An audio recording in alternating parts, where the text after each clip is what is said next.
한국? 철도 역사 100년도 안 되는 나라가 뭘 할 수 있다고? 세계 철도 강국들이 비웃었습니다. 프랑스 TGV, 일본 신칸센, 독일 ICE, 200년 철도 역사를 자랑하는 거인들이 모인 우즈벡 입찰장에서 한국은 그저 들러리에 불과했습니다. 그런데 저희의 파트너는 대한민국입니다. CNN, BBC, 유럽 주요 언론들이 급히 생방송을 중단하고 특집 보도를 시작했습니다. 기술, 그건 다들 갖고 있었죠. 저희는 한국만이 가지고 있는 특별함을 발견했습니다. 도대체 한국에서 뭘 본 걸까요? 세계 철도 역사를 뒤집은 충격적인 반전. 지금 공개합니다. 우리 우즈베키스탄 사절단은 세계 최고의 철도 강국들을 순회하고 있었습니다. 파리의 TGV, 베를린의 도이체반, 도쿄의 신칸센, 모두 숨막히는 기술력을 자랑했죠. 그리고 이제 일정표상 마지막 방문지, 아무도 기대하지 않던 한국에 도착했습니다. 아시아의 변방 소국이 무슨 고속철도를 만든다고? 프랑스 기술자의 코웃음이 서울역 플랫폼에 울려 퍼졌습니다. 봐요. 카리모프 씨, 우리가 왜 이런 시골까지 왔는지 모르겠어요. 프랑스, 독일, 일본만 봐도 충분했는데 독일 기술자가 거들었죠. 솔직히 저도 의구심이 들었죠. 한국? K-팝 만들고 삼성 휴대폰 파는 나라가 설마 진짜 고속철도 기술을 갖고 있을까? 이게 끝이에요? 중국 짝퉁보다 못하겠는데? 일본 대표단의 조롱이 이어졌습니다. 그날 아침 서울역에서 은빛으로 빛나는 유선형 열차를 봤을 때도 별 감흥이 없었습니다. 겉모습이야 요즘 누구나 베낄 수 있으니까요. 진짜는 성능인데? 과연? 마지못해 객실로 들어섰습니다. 그런데 첫 느낌이 이상했습니다. 너무 조용했거든요. 플랫폼의 소음이 마법처럼 사라졌죠. 방음제를 잔뜩 썼나? 속도 내면 다 소용없을 텐데. 출발 신호가 울렸습니다. 그런데 당황스러웠습니다. 분명 출발했다고 하는데 전혀 느껴지지 않았거든요. 야, 아직 안 움직이는 거 아니야? 독일팀 관계자가 짜증 섞인 목소리로 물었죠. 창밖을 보니 여기 뒤로 밀려가고 있었습니다. 정말로 움직이고 있었던 거죠. 속도계가 150을 가리켰습니다.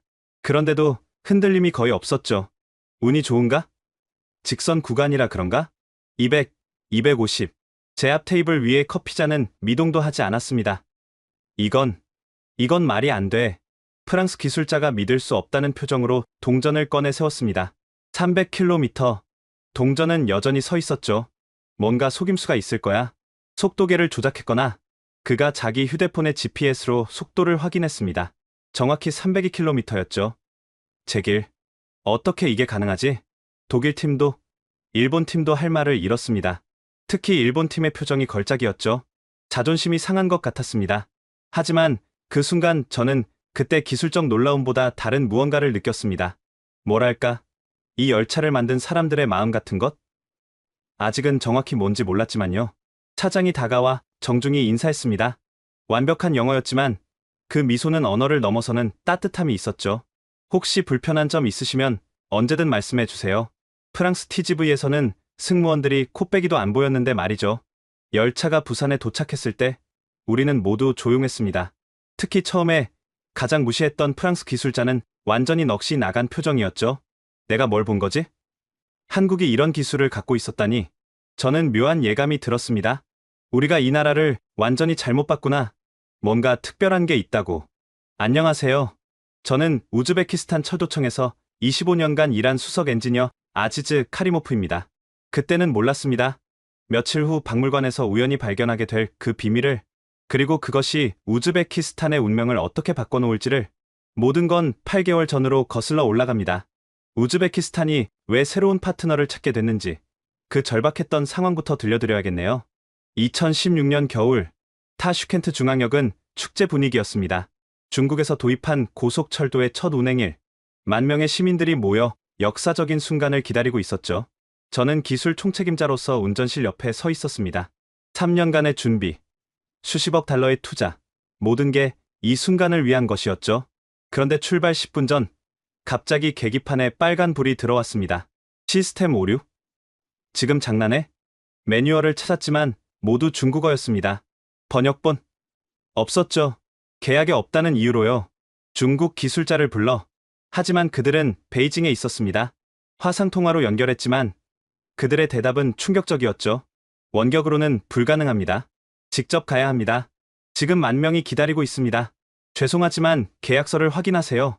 모든 정비는 저희가 직접 해야 합니다. 첫 운행은 취소됐습니다. 언론의 비난이 쏟아졌고 시민들은 실망했죠. 다음날 중국 기술자가 도착해서 한 일은 작은 센서 하나 교체하는데 5분. 이걸 우리가 못한다고요? 기술 이전은 계약에 없습니다.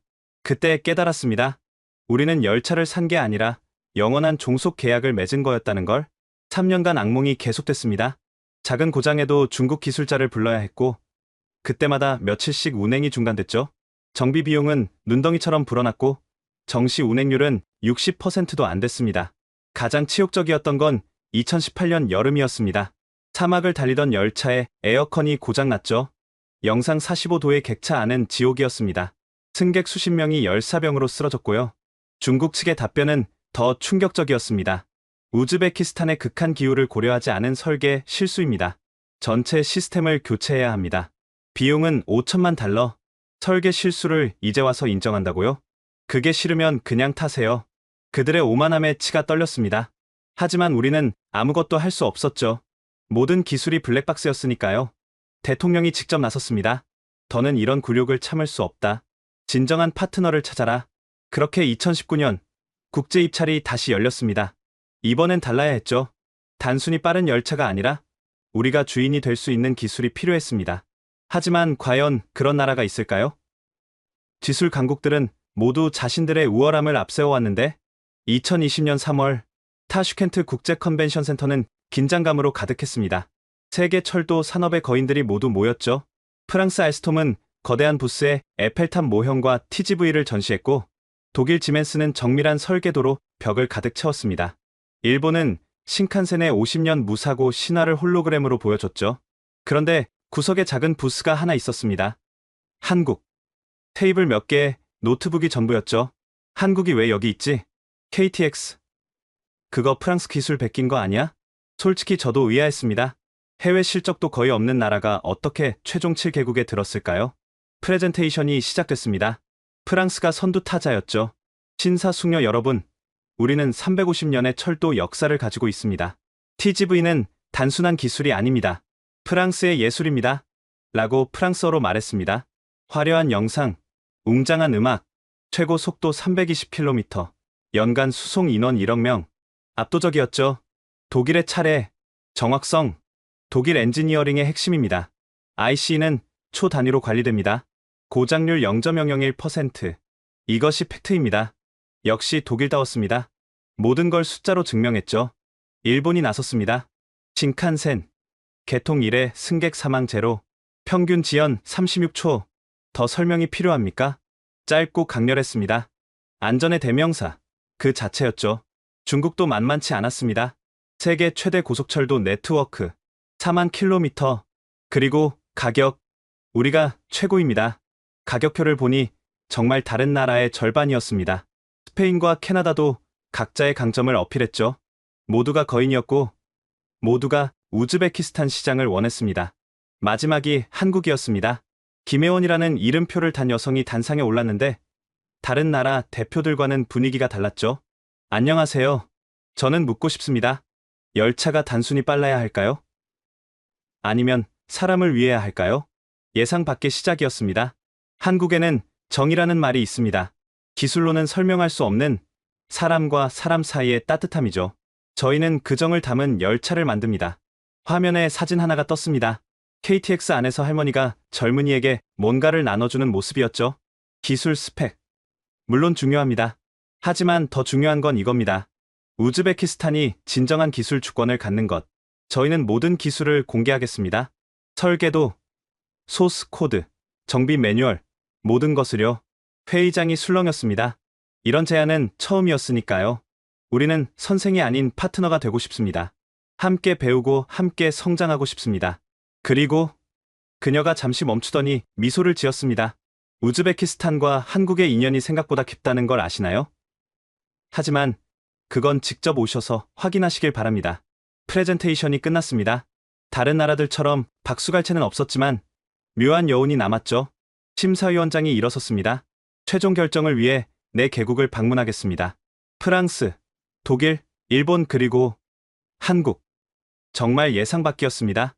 그 작은 나라가 최종 명단에 오르다니요. 일주일 후 저는 프랑스 파리 리옹역에 도착했습니다.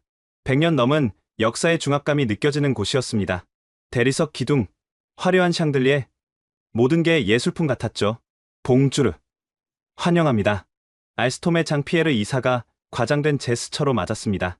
TGV를 타시기 전에 먼저 와인 한 잔 하시죠.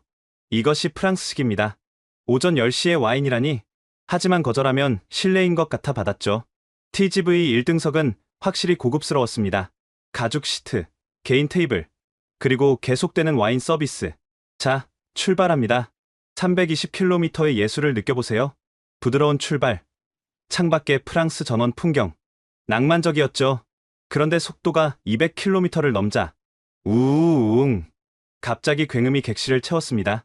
커피잔이 덜컹거리고 옆 사람과 대화하려면 목소리를 높여야 했죠. 이 소음이 정상인가요? 장피에르가 어깨를 으쓱했습니다. 정상입니다. 속도의 대가입니다. 익숙해지실 거예요.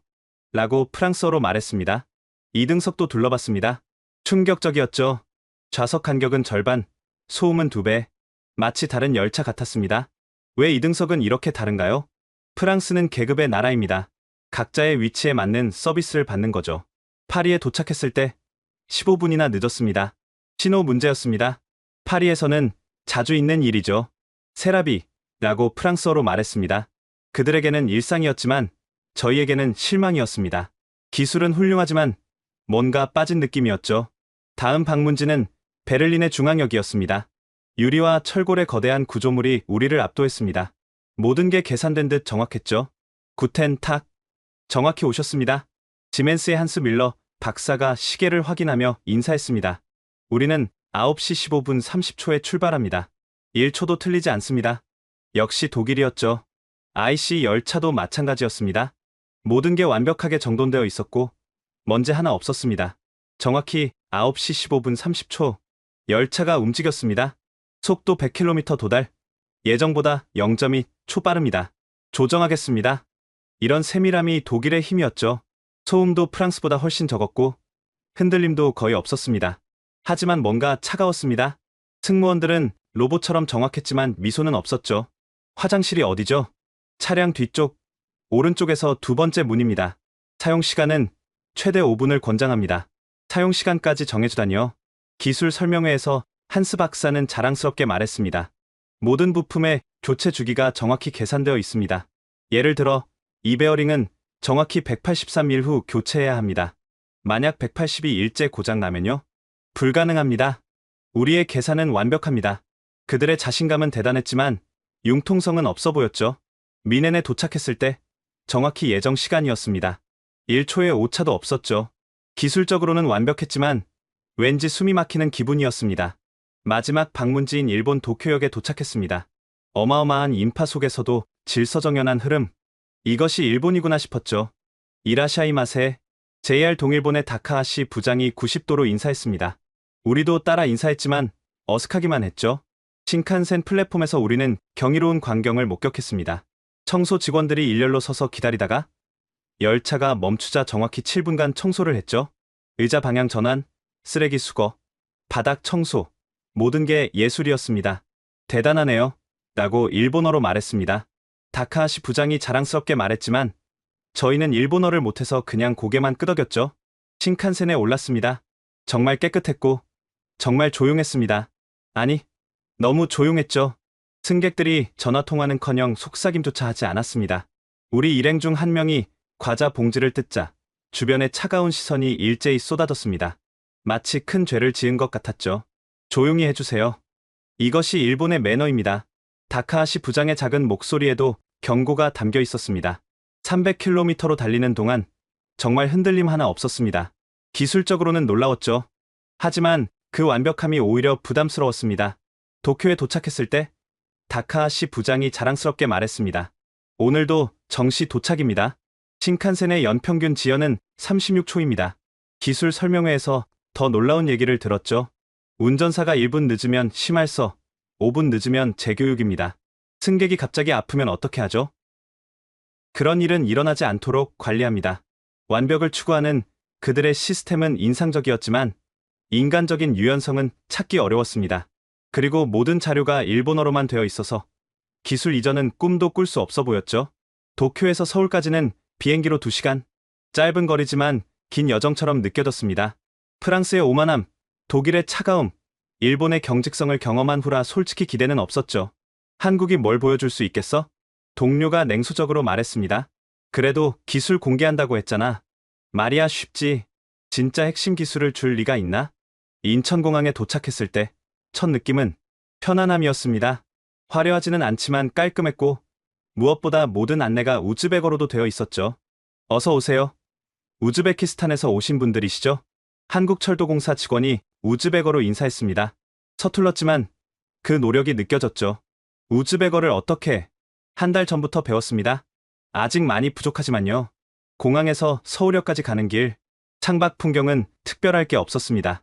높은 빌딩들, 바쁜 사람들, 파리의 우아함도, 베를린의 정돈됨도, 도쿄의 정밀함도 없었죠. 그런데 이상했습니다. 왜 마음이 편해질까요? 서울역에 도착했을 때 우리를 기다리는 사람들이 있었습니다. 그런데 정장을 입은 고위 관계자들이 아니라 현장 유니폼을 입은 기술자들이었죠. 안녕하세요. 저희가 직접 KTX를 정비하는 사람들입니다. 궁금한 건 뭐든 물어보세요. 다른 나라에서는 상상도 못할 일이었습니다. 현장 기술자들이 직접 나와서 맞이하다니요. 호텔로 가는 버스 안에서 한국팀 직원이 작은 선물을 건넸습니다. 별건 아니고요. 한국 전통차입니다. 우즈베키스탄도 차 문화가 발달했다고 들었어요. 포장을 열어보니 정성스럽게 포장된 차와 함께 우즈베거로 쓰인 메모가 있었죠. 멀리서 오신 손님들의 평안한 휴식을 위해 작은 배려였지만 마음이 따뜻해졌습니다. 다른 나라에서는 느껴보지 못한 감정이었죠. 내일은 드디어 KTX를 타는 날, 과연 어떤 경험이 기다리고 있을까요? 기대 반 걱정 반으로 잠자리에 들었습니다. 다음 날 아침, 서울역 플랫폼, 은빛으로 빛나는 KTX가 우리를 기다리고 있었습니다. 와, 아름답네요. 독일팀 관계자가 무심코 감탄했다가 얼른 입을 다물었죠. 경쟁자를 칭찬할 순 없으니까요. 열차에 오르는 순간부터 뭔가 달랐습니다. 입구부터 점자 블록이 설치되어 있었고 음성 안내가 나왔죠.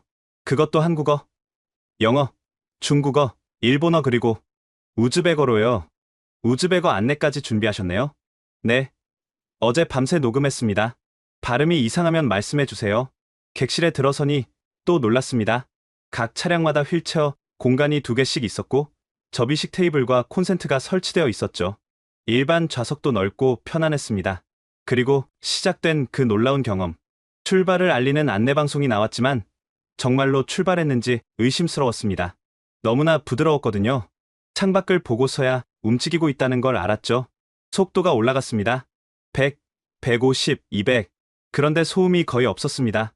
프랑스 TGV의 굉음은 어디에도 없었죠. 테스트해봐도 될까요? 프랑스 기술자가 가방에서 소음 측정기를 꺼냈습니다. 68데시벨. 이건 일반 사무실 수준인데? 독일 팀은 동전을 세웠습니다. 250, 280, 300km. 동전은 여전히 서 있었죠. 어떻게 이게 가능하지? 라고 독일어로 말했습니다. 일본 팀도 자신들의 장비로 진동을 측정했습니다. 결과를 본 그들의 표정이 굳어졌죠. 신칸센과 거의 같은 수준이었으니까요. 하지만 기술적 우수성보다 더 인상적인 건 다른 것이었습니다. 한 정거장에서 휠체어를 탄 승객이 올라왔는데 승무원이 자연스럽게 다가가 도왔습니다. 특별한 일이 아닌 듯 일상적으로요. 전용 공간으로 안내하고 안전벨트를 채워주는 모습이 너무나 자연스러웠죠. 저 승무원, 특수 교육을 받았나요? 아니요. 모든 승무원의 기본 교육입니다.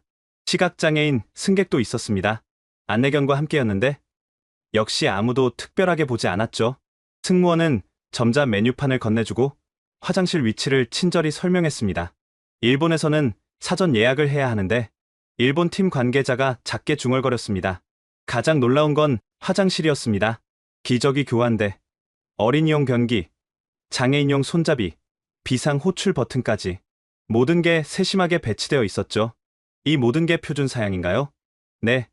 모든 KTX의 기본입니다. 특별한 게 아니에요. 그들에게는 당연한 것이 우리에게는 특별했습니다. 기술을 넘어선 사람에 대한 배려가 느껴졌으니까요. 부산행 KTX, 우리는 일반 객실에 흩어져 앉았습니다. 진짜 모습을 보고 싶었으니까요. 제 옆자리에는 할머니 한 분이 앉아 계셨습니다. 작은 보따리를 들고 계셨는데 뭔가 맛있는 냄새가 났죠. 열차가 출발하고 얼마 지나지 않아 할머니가 저를 보시더니 말을 걸었습니다. 한국어라 못 알아들었지만 표정은 따뜻했죠. 통역이 설명했습니다. 어디서 왔냐고 물으시네요. 우즈베키스탄에서 왔다고 전해주세요. 할머니의 눈이 반짝였습니다. 그리고는 보따리를 열어 김밥을 꺼내시더니 제게 건네셨죠. 아니에요. 괜찮습니다.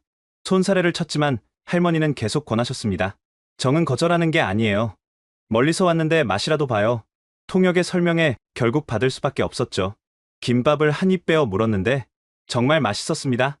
맛있다. 서툰 한국어로 말하자 할머니가 환하게 웃으셨습니다. 그리고는 더 많이 꺼내주셨죠. 대전역에서 흥미로운 장면을 목격했습니다.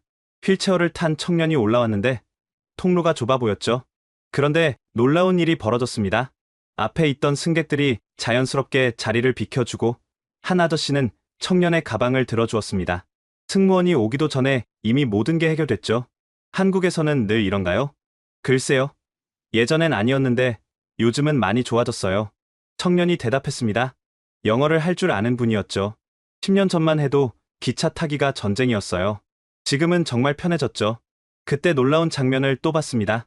정장을 입은 중년 남성이 화장실에서 나오다가 바닥에 떨어진 휴지를 발견했는데 자연스럽게 주워서 쓰레기통에 버렸죠. 저 양반, 대기업 임원이에요. 앞자리 승객이 귓속말로 알려줬습니다. 지위가 높은 사람이 저런 일을? 한국에서는 그게 특별한 일이 아니에요. 천안하산역에서는 시각장애인과 안내견이 탔습니다. 안내견을 보고 한 아이가 소리쳤죠. 엄마, 강아지다. 그러자 엄마가 조용히 설명했습니다. 저 강아지는 일하는 중이야. 눈이 불편한 분을 도와주는 거란다. 만지면 안 돼. 아이는 고개를 끄덕이고는 조용히 구경만 했죠. 그 모습이 너무나 자연스러웠습니다. 승무원이 다가와 점자 메뉴판을 건넸고 시각장애인 분은 익숙하게 주문했습니다. 주변 승객들은 당연한 일상인 듯 자기 일을 계속했죠. 그때 또 하나의 감동적인 장면이 있었습니다. 동남아에서 온 듯한 외국인 노동자 가족이 표를 확인하며 헤매고 있었는데 아까 그 김밥 할머니가 먼저 다가가 도와주셨죠. 통역이 들려준 할머니의 말. 우리도 옛날에 외국 가서 고생했잖아. 도와줘야지. 할머니는 자신의 과자까지 그 가족의 아이들에게 나눠주셨습니다. 이 모든 걸 보면서 깨달았습니다. KTX의 진짜 경쟁력은 조용한 엔진이나 빠른 속도가 아니었습니다. 이 열차 안에서 만들어지는 작은 사회, 서로를 배려하고 돕는 문화였죠. 특히 인상적이었던 건 시속 300km로 달리는 중에도 사람들이 편안하게 대화를 나눈다는 것이었습니다. 프랑스에서는 소음 때문에, 일본에서는 문화 때문에 불가능했던 일이죠. 기술이 사람의 소통을 돕는구나. 독일 팀 관계자가 인정하듯 말했습니다. 부산에 도착했을 때 김밥 할머니가 작별 인사를 하셨습니다. 다음에 또 와요. 우리나라 좋지요? 그 순간 이상하게도 눈시울이 뜨거워졌습니다. 기술 시차를 왔다가 사람의 정을 배운 기분이었으니까요. KTX 시승 다음 날 주말이라 자유 시간이 주어졌습니다. 다른 팀들은 쇼핑을 가거나 호텔에서 쉬었지만 저는 박물관에 가고 싶었죠. 어느 나라를 가든 박물관을 찾는 게 제 취미였거든요. 국립중앙박물관, 규모가 어마어마했습니다. 특히 중앙아시아실이 있다는 게 반가웠죠. 우즈베키스탄 전시품도 있을까? 기대하며 들어갔는데 예상보다 훨씬 많았습니다. 실크로드 특별전이 열리고 있었거든요. 그런데 한 전시품 앞에서 발걸음이 멈췄습니다. 고대 석판 하나였는데 설명문이 충격적이었죠. 기원전 2300년경 제작 추정.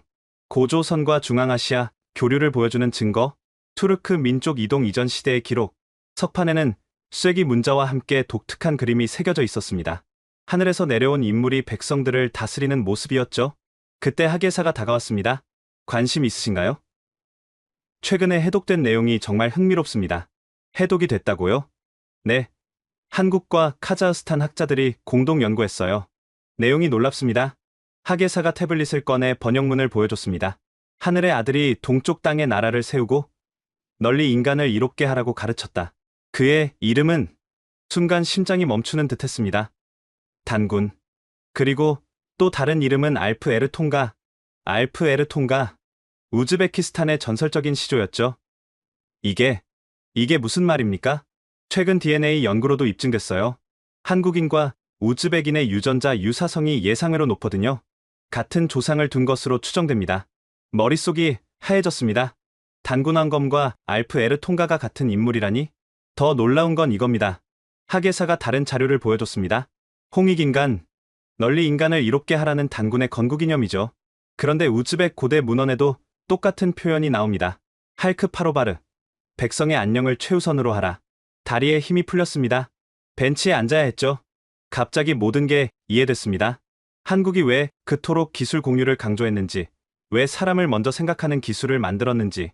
5,000년 전 갈라진 형제였구나. 더 충격적인 건 다음 전시실에서 발견한 것이었습니다.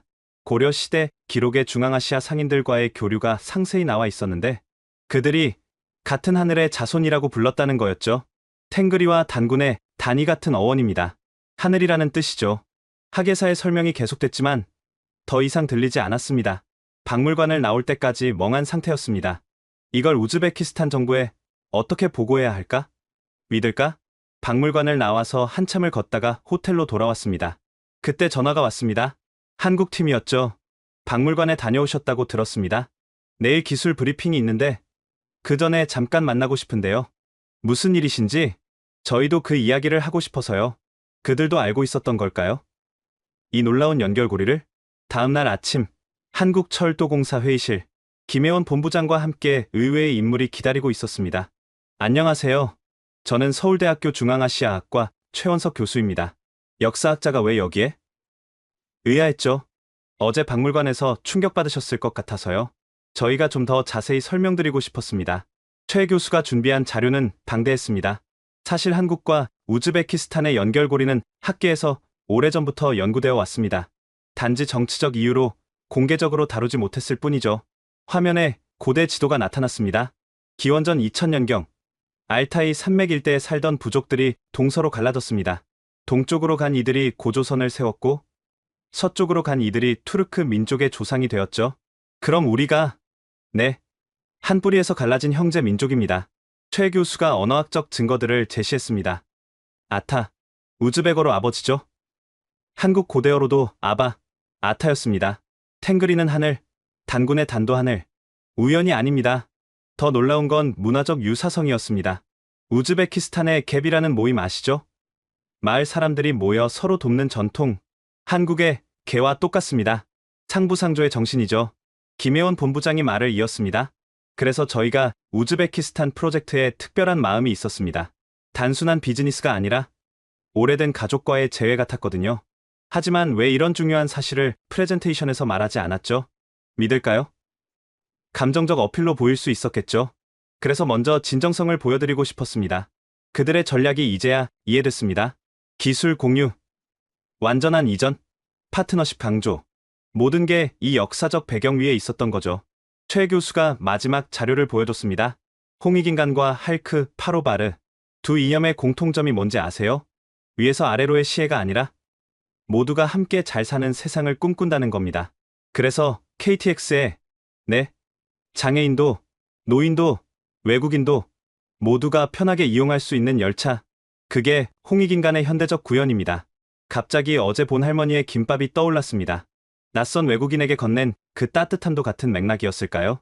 이 모든 걸 우즈베키스탄 정부가 알면 이미 대통령께서도 관심을 갖고 계십니다. 작년에 한국을 국빈 방문했을 때 이 내용을 접하셨거든요. 충격의 연속이었습니다. 회의를 마치고 나올 때 김 본부장이 조용히 말했습니다. 기술은 결국 사람입니다. 그리고 사람은 역사와 문화 위에 있죠.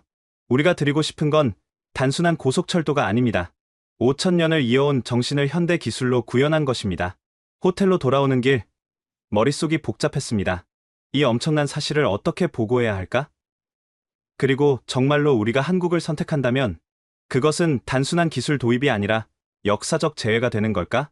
타슈켄트로 돌아온 후 일주일 동안 보고서를 쓰느라 밤을 새웠습니다. 기술적 우수성, 경제성, 그리고 역사적 발견까지. 최종 심사회의가 열렸습니다. 대통령을 포함한 고위 관계자들이 모두 참석했죠. 먼저 기술적 평가부터 보고하겠습니다. 프랑스, 독일, 일본, 한국의 장단점을 객관적으로 분석했습니다. 속도는 프랑스가 빨랐고 정밀성은 독일이 뛰어났으며 안전성은 일본이 최고였죠.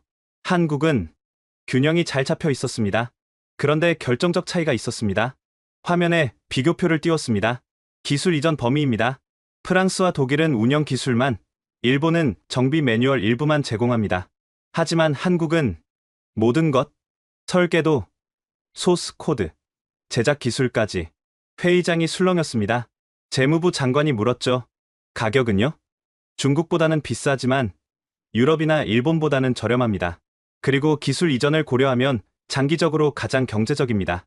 중국처럼 나중에 딴소리하면 어쩌죠? 한국 측이 이미 계약서 초안을 제시했습니다. 모든 기술 이전이 명시되어 있고 위반 시 페널티 조항도 명확합니다. 기술적 논의가 한참 이어졌습니다. 그러다 대통령이 조용히 물었죠. 그런데 왜 한국은 이렇게 모든 걸 공개하려 할까요? 이 순간이 왔습니다. 심호흡을 하고 말했죠. 그것은 역사적 이유가 있습니다. 준비한 자료를 화면에 띄웠습니다. 박물관에서 찍은 석판 사진, 최 교수의 연구 자료, DNA 분석 결과까지 널리 세상을 이롭게 하라. 바로 홍익인간 정신이었습니다. 회의장이 조용해졌습니다. 믿기 어려운 표정들이었죠. 증거가 있습니까? 네. 한국국립중앙박물관에 있는 고대 석판, 언어학적 유사성, 최신 DNA 연구 결과가 일치합니다. 자료를 하나씩 설명했습니다. 탱그리와 단군, 홍익인간과 할크 파로바르, 문화적 유사성까지. 그들은 우리를 형제로 생각하고 있습니다. 5,000년 만에 다시 만난 가족이라고. 긴 침묵이 흘렀습니다. 문화부 장관이 먼저 입을 열었죠. 사실 저도 작년 한국 방문 때 비슷한 이야기를 들었습니다. 그때는 외교적 립서비스인 줄 알았는데 대통령이 고개를 끄덕였습니다. 나도 들었어. 그래서 더 신중했던 거야. 토론이 이어졌습니다. 기술적 우수성, 경제성, 그리고 이제는 역사적 의미까지. 한 가지 더 있습니다. 마지막 영상을 보여줬습니다. KTX 안에서 찍은 것들이었죠. 할머니의 김밥, 휠체어 청년을 돕는 승객들, 시각장애인을 배려하는 승무원. 이것이 그들의 홍익인간입니다. 기술에 담긴 정신이죠. 대통령이 오랫동안 화면을 바라봤습니다. 중국은 우리를 돈줄로 봤고, 유럽은 우리를 시장으로 봤으며, 일본은 우리를 실적으로 봤다. 하지만 한국은 우리를 가족으로 봤습니다. 대통령이 제 말을 마무리했죠. 투표가 시작됐습니다. 만장일치, 한국이었습니다. 단순한 기술 도입이 아닙니다. 우즈베키스탄의 새로운 시작입니다. 대통령의 선언과 함께 역사적인 결정이 내려졌습니다. 회의가 끝나고 나올 때 동료가 물었죠. 정말 믿어? 우리가 한민족이라는 거? 중요한 건 그게 아니야. 그들이 우리를 그렇게 대한다는 거지. 하지만 속으로는 믿고 있었습니다. 그 할머니의 따뜻한 김밥 속에 분명 피보다 진한 무언가가 있었다고. 2달 후 한국 기술팀이 타슈켄트에 도착했습니다. 150명의 대규모 인원이었죠. 그런데 구성이 특이했습니다. 엔지니어만 오는 게 아니네요. 네. 교육 전문가, 통역사, 심지어 한국 요리사까지 있습니다. 장기 프로젝트니까요. 팀장인 박재현 상무가 설명했습니다. 앞으로 2년간 함께 일하게 될 겁니다. 기술만 전수하는 게 아니라 문화도 나누고 싶어요. 첫 번째 놀라움은 그들이 준비해온 자료였습니다. 수만 페이지의 기술 문서가 모두 우즈베거로 번역되어 있었죠. 언제 이걸 다? 계약 확정되자마자 시작했습니다. 번역자 50명이 2달간 매달렸죠. 단순 번역이 아니었습니다. 우즈벡 철도 용어에 맞춰 현지화까지 되어 있었어요. 교육이 시작됐습니다. 그런데 방식이 독특했죠. 한국 팀은 선생님처럼 가르치지 않았습니다. 우리도 배우러 왔습니다. 우즈베키스탄의 극한 기후는 한국과 다르니까요. 함께 해결책을 찾아야 합니다. 실제로 그들은 우즈벡 엔지니어들의 의견을 계속 물었습니다. 여름에 영상 45도까지 올라간다고요? 그럼 에어컨 시스템을 보강해야겠네요. 겨울엔 영하 20도? 배터리 보온 장치가 필수겠습니다. 한국 팀은 현지 상황을 꼼꼼히 기록했습니다. 그리고 놀랍게도 일주일 만에 수정된 설계안을 가져왔죠. 이렇게 빨리요? 본사 설계팀이 밤새 작업했습니다. 우즈베키스탄 특화 모델이에요. 더 감동적인 건 그들의 일하는 방식이었습니다. 중국 팀은 별도 숙소에서 지냈지만 한국 팀은 우즈벡 엔지니어들과 같은 기숙사를 썼죠. 어느 날 밤, 복잡한 전기 시스템 문제로 막혔을 때였습니다. 잠깐, 라면 먹고 하실래요? 박 상무가 봉지라면을 꺼냈습니다. 새벽 3시인데요. 한국에서는 밤샘할 때 꼭 라면을 먹어요. 같이 드시죠. 끓는 물에 라면을 넣으며 그가 말했습니다. 저희 아버지도 철도청 직원이었어요. 어릴 때부터 기차 소리 들으며 자랐죠. 개인적인 이야기가 오가면서 분위기가 부드러워졌습니다. 그리고 라면을 먹으며 다시 문제를 들여다보니 해결책이 보이기 시작했죠. 아, 이거 접지 문제네요. 우즈벡은 토양이 건조해서. 맞아요. 그래서 계속 오류가 났구나. 한국 팀과 우즈벡 팀이 함께 찾은 해결책이었습니다. 첫 시운전 준비 과정은 전쟁 같았습니다. 수천 개의 부품, 복잡한 시스템, 그리고 예상치 못한 문제들. 시운전 사흘 전 심각한 시스템 오류가 발생했습니다. 신호 체계가 작동하지 않았죠. 큰일이네요. 본사에 연락해야. 잠깐만요. 우즈벡 엔지니어 한 명이 나섰습니다. 이거 우리 구식 신호 시스템과의 호환 문제 같은데요. 제가 해볼게요. 그는 한국 팀이 가르쳐준 지식을 바탕으로 직접 코드를 수정했습니다. 그리고 됐다. 시스템이 정상 작동했습니다. 한국 팀이 환호했죠. 벌써 이렇게 실력이 우리가 필요 없겠는데요. 아직 멀었죠. 하지만 할 수 있다는 자신감은 생겼어요. 그때 박 상무가 진지하게 말했습니다. 이제 여러분이 주인입니다. 우리는 도우러 온 것뿐이에요. 중국과는 정반대였습니다. 그들은 끝까지 주인 행세를 했지만 한국은 처음부터 우리를 주인으로 대했죠. 시운전 전날 밤 한국 팀과 우즈벡 팀이 모두 모였습니다. 내일이면 역사가 바뀝니다. 우즈베키스탄의 진정한 고속철도 시대가 시작되는 거죠. 박 상무가 잔을 들었습니다. 한국에서는 중요한 일 전날 막걸리를 마셔요. 오늘은 우즈벡 전통주로 건배하죠. 가족의 성공을 위하여. 그날 밤 정말로 우리는 한 가족 같았습니다. 기술을 넘어 마음이 통하는 진짜 파트너가 된 기분이었죠. 드디어 시운전 날 타슈켄트 중앙역에는 이른 아침부터 사람들이 모여들었습니다. 실패의 기억이 있어서인지 기대보다는 걱정이 많았죠. 또 멈추면 어쩌지? 이번엔 한국인데 다를 거야. 열차가 플랫폼에 들어섰습니다. 우즈베키스탄 국기와 함께 태극기가 나란히 그려져 있었죠. 그런데 열차 내부를 보고 모두가 놀랐습니다. 우즈벡 전통 문양인 기리가 천장과 벽면에 새겨져 있었거든요. 이건 한국 디자이너와 우즈벡 예술가가 함께 만들었습니다. 현대적이면서도 전통적인 아름다움을 담고 싶었어요. 첫 운행은 타슈켄트에서 사마르칸트까지 450km를 2시간에 주파하는 일정이었죠. 출발 신호가 울렸습니다. 모두가 숨을 죽였죠. 중국 열차의 악몽이 되살아날까봐. 그런데 출발했나요? 너무나 부드러운 출발에 승객들이 의아해했습니다. 창밖을 보니 여기 뒤로 물러가고 있었죠. 정말 출발한 거였습니다. 속도가 올라갔습니다. 100, 150, 200. 그런데 놀랍게도 소음이 거의 없었습니다. 이게 정말 200km? 옆 사람과 정상적인 대화가 가능했죠. 중국 열차에서는 상상도 못할 일이었습니다. 시험 주행 구간에 들어섰습니다. 사막지대였죠. 기온은 영상 38도. 모래바람이 불고 있었습니다. 에어컨은 제대로 작동하나? 걱정과 달리 객실은 시원했습니다. 아니, 쾌적했죠. 한국 팀이 우즈벡 기후에 맞춰 특별히 설계한 시스템이 제 역할을 했습니다. 250, 280, 300km. 와, 하아. 승객들이 환호했습니다. 사막을 가르는 은빛 화살. 그것도 조용하고 편안하게. 바로 그때였습니다. 대통령님이 오셨습니다. 예정에 없던 깜짝 방문이었죠. 샤브카트 미르지요예프 대통령이 직접 열차에 올랐습니다. 국민들과 함께 타고 싶었습니다. 대통령은 일반 객실을 둘러봤습니다. 넓은 좌석, 큰 창문, 그리고 곳곳에 있는 편의 시설들. 휠체어 공간이 모든 객차에 있군요. 네. 한국 측이 특별히 신경 썼습니다. 모든 사람을 위한 열차라고요. 대통령은 고개를 끄덕였습니다. 운전실도 방문했습니다. 모든 계기판에 우즈벡어가 표시되어 있었죠. 이건 정말 한국 팀이 2달간 우즈벡어를 배웠다고 합니다. 우리 엔지니어들이 편하게 일할 수 있도록요. 감동이 얼굴에 드러났습니다. 사마르칸트에 가까워질 무렵 대통령이 창밖을 보며 말했습니다. 사막에서 이런 속도로 달리는데도 이렇게 조용하다니? 그것도 우리 엔지니어들이 직접 운전하고 있고 이제 시작입니다. 카카. 1년 후면 완전히 우리 기술이 됩니다. 대통령이 돌아서서 말했습니다. 이건 단순한 기술이 아닙니다. 예술입니다. 사람을 생각하는 마음이 담긴 예술.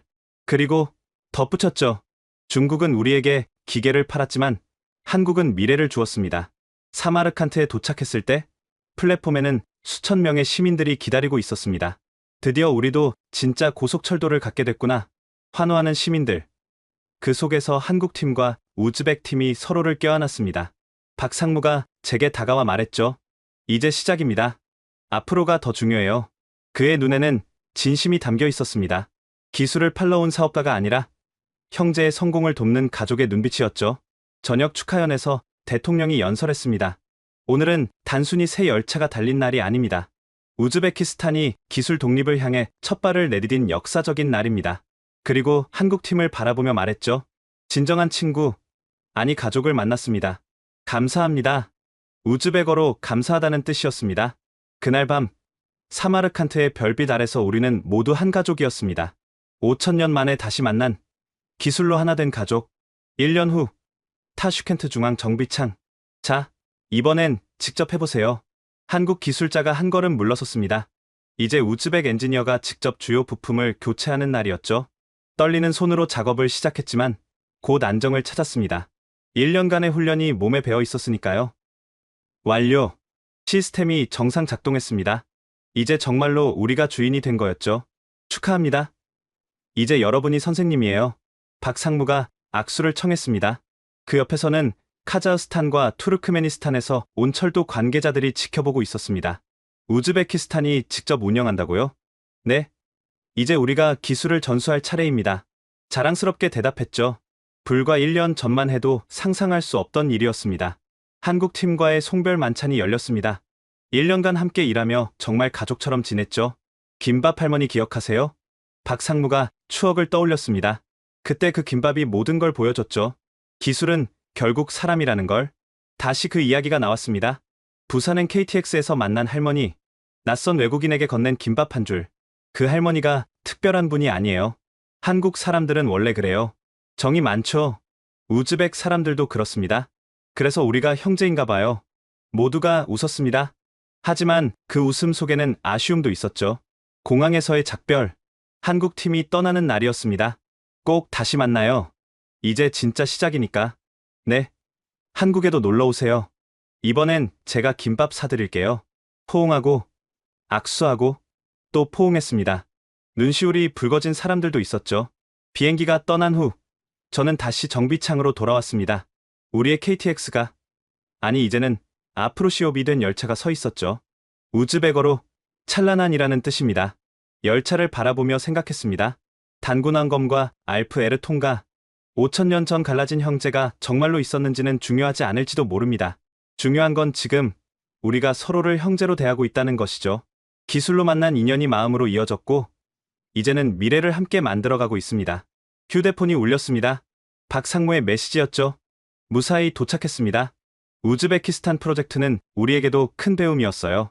진정한 기술 협력이 무엇인지 알게 됐거든요. 고맙습니다. 형제. 형제라는 말에 미소가 지어졌습니다. 창밖으로 석양이 지고 있었습니다. 아프로시옵의 은빛 차체가 황금빛으로 물들었죠. 내일도 이 열차는 달릴 것입니다. 타슈켄트에서 사마르칸트로, 부하라로, 그리고 더 먼 미래로. 단순한 철로가 아닙니다. 5,000년의 시간을 넘어 이어진 마음의 길이고 기술에 담긴 따뜻한 정신의 길입니다. 그리고 그 시작에는 할머니의 김밥이 있었고 박물관의 석판이 있었으며 무엇보다 서로를 가족으로 대하는 마음이 있었습니다. 기술은 결국 사람입니다. 그리고 사람은 결국 마음입니다. 이것이 제가 한국에서 배운 가장 큰 교훈이었습니다. 지금까지 우즈베키스탄 철도청 수석 엔지니어가 직접 경험한 놀라운 이야기를 들어보셨습니다. 기술 이전을 넘어 마음을 나눈 한국과 우즈베키스탄. 5,000년 만에 재회한 형제의 이야기는 어떠셨나요? 단순한 고속철도 도입이 아니라 진정한 기술, 독립과 상생의 모델을 보여준 이 이야기가 많은 분들에게 감동과 영감을 주었으면 좋겠습니다. 만약 이 영상이 마음에 드셨다면 좋아요와 구독 부탁드립니다. 그리고 특히 이 이야기를 널리 공유해주세요. 기술 강국들의 독점에 맞서 진정한 협력이 무엇인지 보여준 이 사례를 더 많은 사람들이 알았으면 좋겠습니다. 다음에도 더 감동적인 이야기로 찾아뵙겠습니다. 지금까지 원더풀 해외사연이었습니다. 감사합니다.